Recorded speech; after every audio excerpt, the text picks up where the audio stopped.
Another untold story, another day with Ahmed Al-Mazidi. Yes. And Hussein Ajos, of course. Yes. How are you today? I'm good. Welcome everyone to the Untold, where we have beautiful guests as usual. Every single day. Every single day during Ramadan, right here on KTV2, the family channel. Exactly. Did you know that? Thanks for that. Yeah. So today we have a very unique Spanish guest. Exactly. All the way From from Spain, of yeah, course. Yeah. And migrated to Kuwait. 100%. That's a story on its own. I think when you dig deeper into her life, she has a long story of... Yeah. Perhaps she hustled a lot in life. Yeah. And I cannot wait to hear about that. And it's also a lot about women empowerment. Yes, and I believe she's very, very inspirational. Yes. So let's not waste any more time do it. and welcome our guest.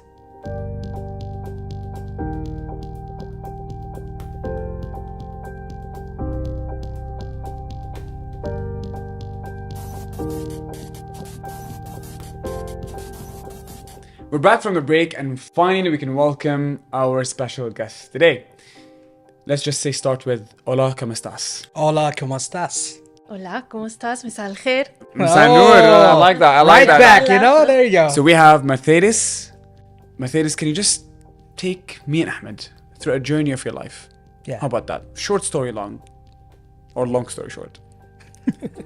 Thank you for having me. First of all, it's a pleasure being on your show. Thank you. My name is Mercedes Vazquez, and as you may guess from my name, I am from Spain. Yes, you are. Yes. It's a very Spanish name. Very Spanish. Contrary to what many may believe in, Yeah. it's actually a deeply rooted name that goes back to Spain's history. Oh, wow, really? Yeah, it Nice. was the name of a queen in Spain as well. Oh, wow. Like a queen. Is there a definition for the name or a meaning behind the name? Yeah, it means merciful. Oh, that makes sense now. Mercedes the Merciful. Merciful. I like that. That's That's the origin, that's the meaning. So it's deeply rooted in our society. Nice. You will find lots of Mercedes, but I guess the international factor was not taken into consideration Yes. when my name was chosen Yeah. as Mercedes. As Mercedes, yeah. Life is unexpected, and I ended up living in Kuwait. So back over 7 years ago, I took a leap of faith.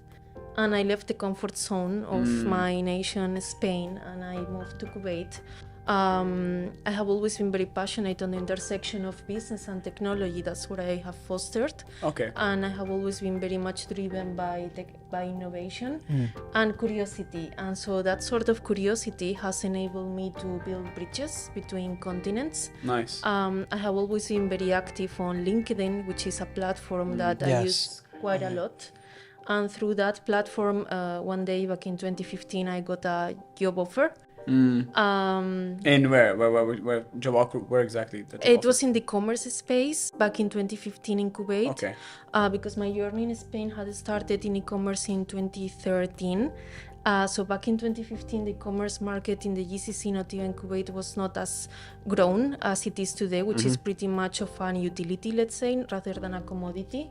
And so, that's what brought me here. Wow. So this is what brought you to Kuwait, you mean? Yeah. Because I was actually just going to ask that. Yeah. Out of all countries in the Yes. world. Why did you choose to migrate? First of all, not just Kuwait, migrate from your country. That's Spain. First, Spain. And then, why Kuwait? So as I said, I did not choose it. Leap of faith. It chose Leap me. of faith. It chose you. Nice. It chose me. It Kuwait was chose destiny. Mercedes. It was destiny. It was a leap of faith. I just gave it a try. So I thought, again, because I have a very curious mind, and I thought, Yeah. if I will never try, I will never know.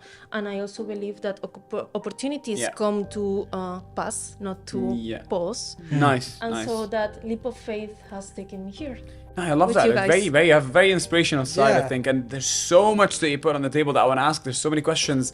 I think one of the things you said is very interesting. You mentioned the term building bridges.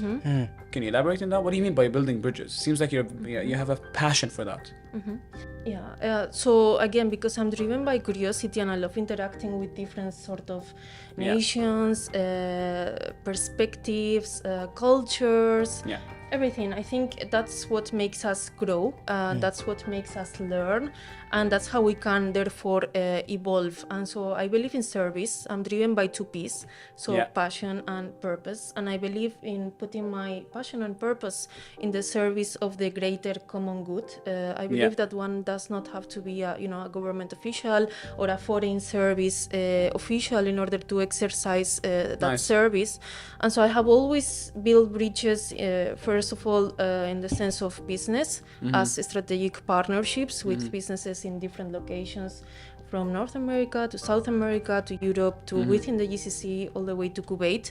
And one can build bridges as well, just like we're having right now. It's a conversation. Nice. We're building a bridge right here, my friend. 100%. Yeah. So I want to talk about, since you're in the field of women empowerment, and you've been here 7 years, what have you learned about Middle Eastern women so far? And what is the contrast between here, the women here, and the women in Spain? Must be very different. Yes. So let's hear it. In my opinion. First of all, I'm very much inspired and grateful for all the women that I have interacted with in the Middle East. The Middle East on its own has a very rich pool of diversity, right? So between cultures, between perspectives, between talents on its own. What I'm passionate about is to build those bridges that can empower women to thrive. So let me provide you with some statistics. Okay. According to our research by PwC at a global scale, leadership roles in the technology sector are held by 5% of women globally. Okay. According to another research by the World Economic Forum, companies who score above 45% in diversity have higher return on investments. So we know there is a direct correlation in between the diversity score and how women are included and society's wealth and health. So one of my favorite quotes is by Melinda French Gates, and it says, "When women empower a woman, and a community will thrive." Nice. That sounds very very nice. beautiful, yeah. And And another quote on the show. Another quote. Not from you this time. I usually throw the quotes. You're sitting the spotlight. I don't like it. You're sitting the spotlight. I'll leave. Go ahead. Yeah, sorry. And so when women thrive, society's health and wealth rise together. I have been very fortunate to engage on different sort of women empowerment and sustainable development goals by the United Nations number 5, which is gender equality actions. I like that you're so specific with what you want. I mean, that's I mean, honestly, I don't meet many people that are very specific with their goals, and because especially the women empowerment. And so the Mercedes we're sitting with today, did you have this goal before? Did this just come along the way? How did you get so invested into this? What made it?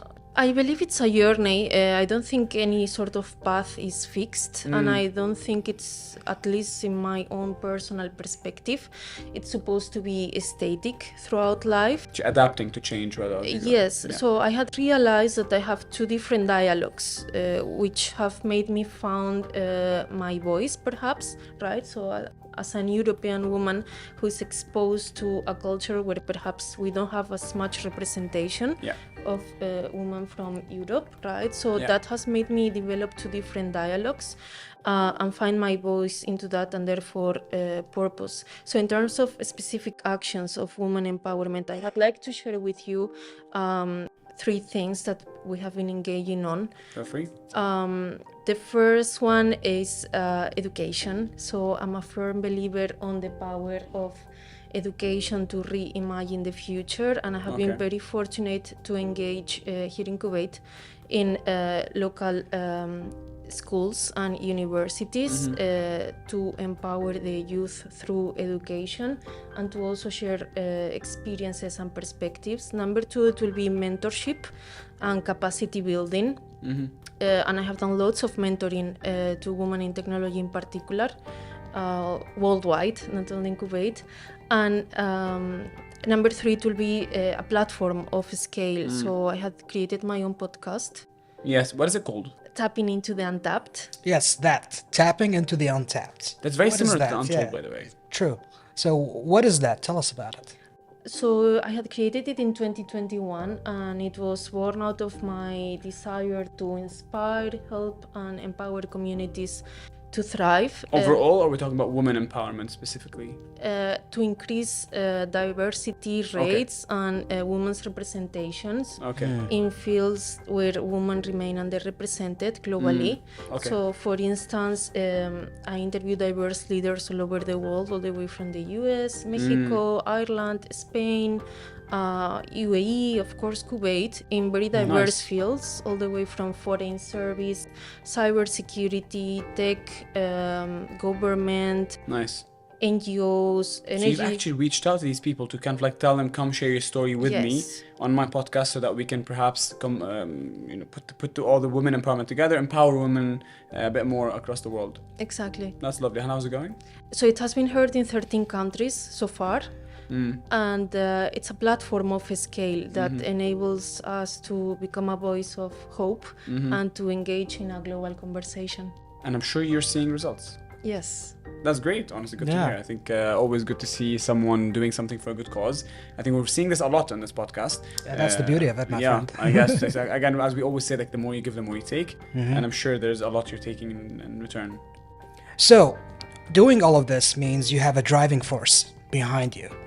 What is that driving force you have, the inspiration, the beginning, that's keeping you going, keeping you making these big advancements in women empowerment? Especially the leap of faith that you took. The leap of faith. That's a huge There's leap of something behind that. Yeah, that it doesn't pushed just come normally from anyone.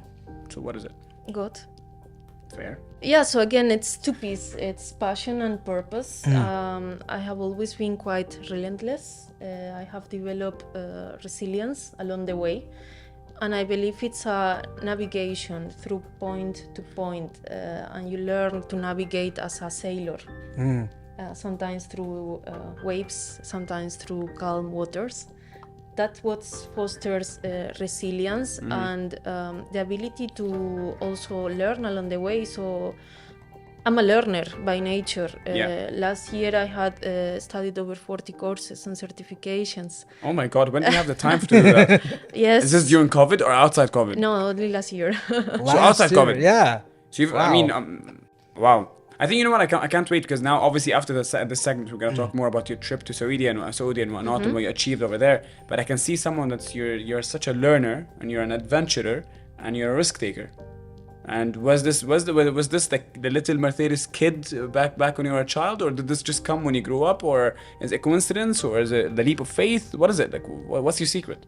So it's funny that you asked me this question because last year I was invited to participate as a speaker. Nice. And they had called my session Courageous Leadership. That was the title. And I had started out in this way. So it was that little girl, that was me. Yeah. I was educated in a way that no barriers would hold me back. And thankfully, I had the opportunity to be exposed to being outside of my comfort zone. And that's how I have been able to learn, evolve, and therefore grow and hopefully impact. Amazing. We'll continue this conversation and learn more about your Saudi trip right after this.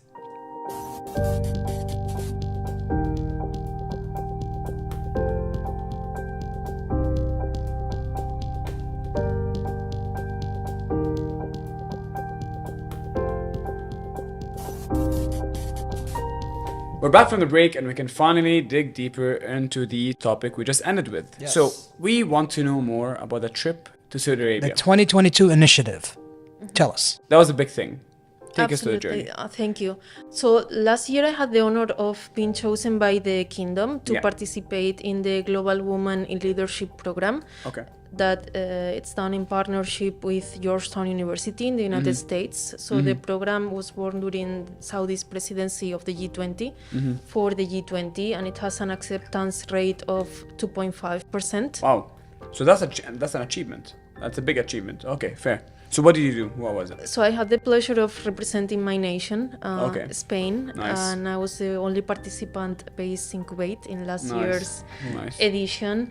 And the motto of the program is empower to impact. And Empower to impact. That rhymes. That's good. That's strong. That's strong, yes. And so we can now as a global sorority that has been formed as a community, contribute to empower our communities to advance, flourish, and thrive as our economies also thrive. Wow, man. Honestly, you're doing a lot. A lot. And that brings me to my next question. Yeah. With someone as busy as you are, handling so many different roles or positions and initiatives, time management, and it's a skill set that not a lot of people know how to manage their time. Yeah. So could you tell us about how you time manage? Considering the 50 courses. The 50 courses. 40. Yeah. 40 Four. courses. I I'm so didn't sorry. reach to 50 She's yet. gonna reach 50 by the time this episode is out, probably. Yes. Yeah, go ahead, please.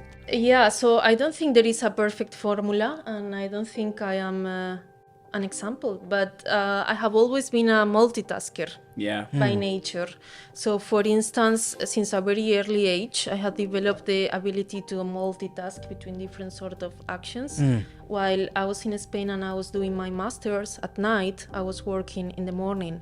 So that gave me discipline, and it gave me a sense of responsibility, and it gave me a sense of commitment, all of which are foundational values that have greatly helped me to navigate life. So there is no formula, as I have said. I just multitask. Multitask sometimes means compromising.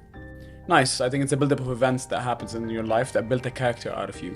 And suddenly the character is sitting here and saying all these stories. There's one thing you mentioned, especially about the comfort zones. Since you sound like you're someone that's, you take a lot of risks in your life. What's the definition of a comfort zone to Mercedes? Like, how do you define it? What is your comfort zone? And how have you broken it before? Perhaps. So I think I left the comfort zone that I had over 7 years ago. Okay. To take that leap of faith that took me from Spain to Kuwait. I don't normally experience a lot of comfort zones. But it's things that you perhaps break every day, I think. I mean, you're breaking barriers every day Yeah. in the field of women empowerment, but you talk about comfort zones. If you say you want to break the comfort zones, every day you're sitting in an interview is a zone in itself, and you're breaking it.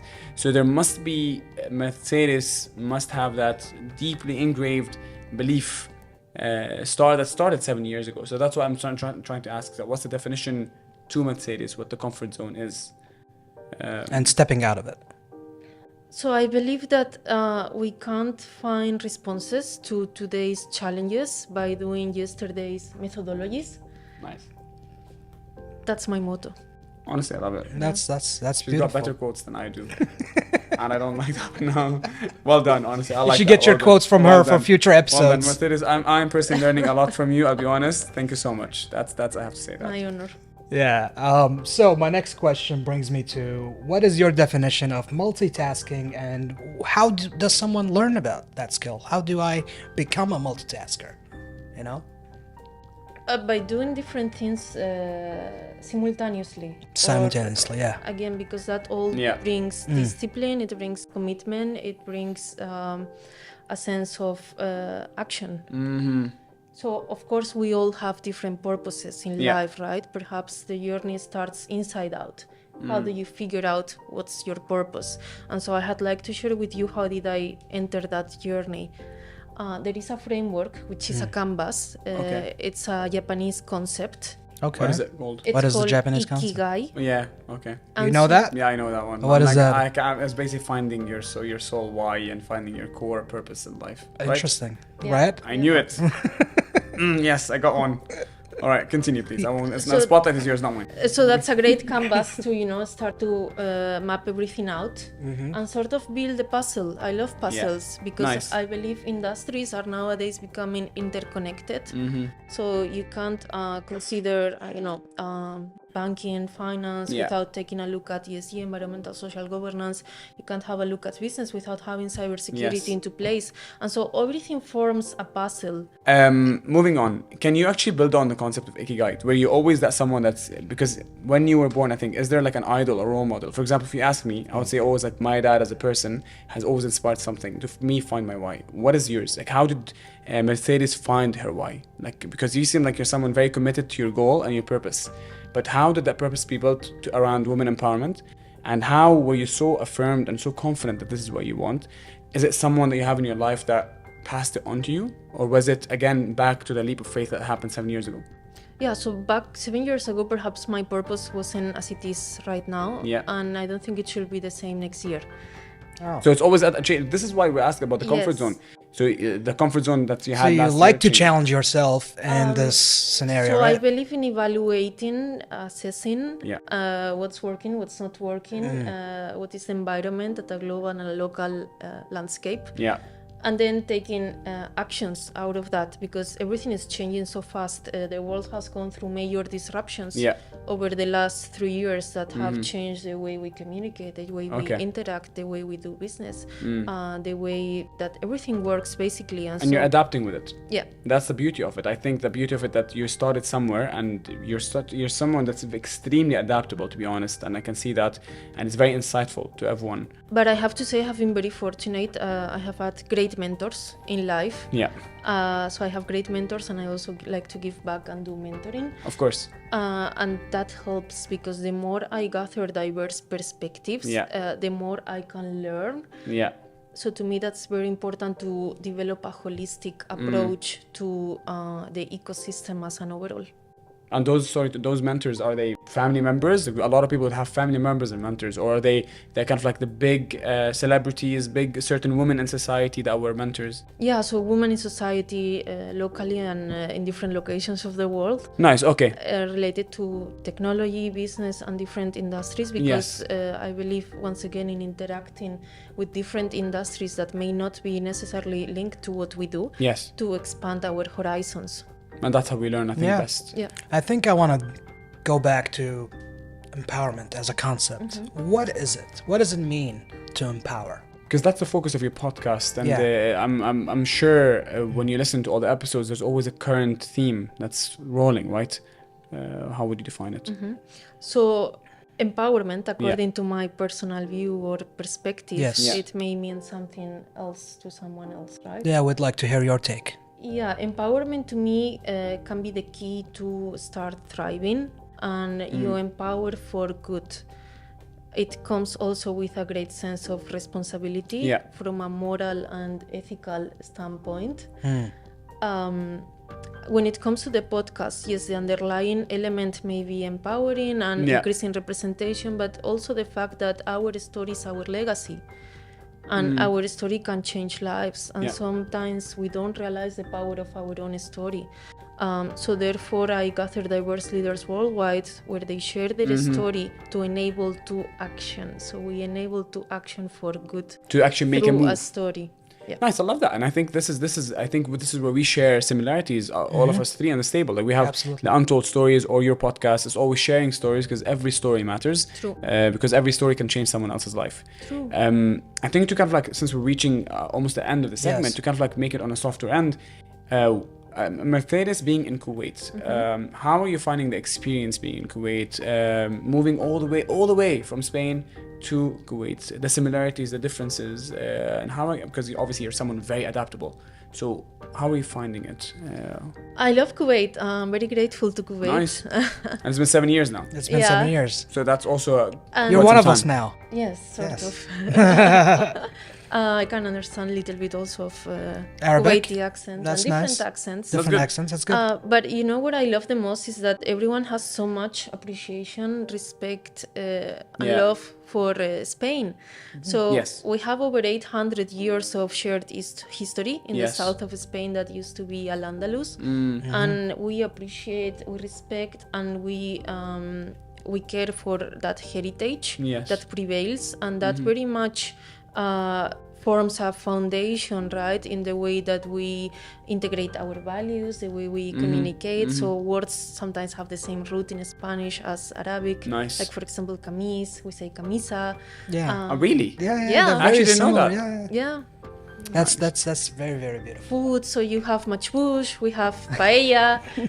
So There's a lot of similarities in these cultures, similarities. and we're always having this beautiful culture exchange whenever we're with a foreigner. But also, being in Kuwait has given you different perspectives, right? That's right. I mean, honestly, I think your experience in Kuwait has been very insightful to people, and I think your journey on the podcast has been very empowering to other women. This is, I mean, obviously, as even as a man, we have to thank you for stepping up, for stepping up the game and standing up for that such a strong cause. A lot of the people we bring on this podcast or this show, as the Untold Stories, always focus on that fact that they're trying to empower someone else in a certain area. Yours just happens to be women empowerment in a very unique way, and I think we believe you as a person, you're honestly taking big steps forward, huge leaps of faith. Coming to Kuwait all the way from Spain is a huge step. So complete respect. Anything you would like to leave our audience with, an advice, a message? The floor is yours. No, thank you so much for having me. It has been an absolute honor to be with you today and to have this candid conversation. Our pleasure. And I mean, it's just my story, right? It may not work for someone else, but again, stories have a purpose. If there's one thing the audience can learn from you, what would it be? One advice. Education. Never compromise on your education. Fair. Invest in your education. Education is the key to reimagine the future as industries are becoming interconnected and mission critical industries as well, to reimagine the future. Yes. So never compromise on your education will be my message. Keep learning. Keep learning. That's gonna open doors as well. I'm sure. Just like it opened doors for you. I think this is a wrap up for today's episode. Thank you so much for your time. Thank you for your time. Ahmed and I had a beautiful time with you. Yes. And again, we hope to see way more special guests on this Untold Stories. Good luck to your story. Good luck to your podcast and your journey. And I guess we'll be back. End the segment and we'll be right back. Yatek alafia. Thank you so much for having me. It was a great honor. Gracias. That's it. Gracias. We'll be back.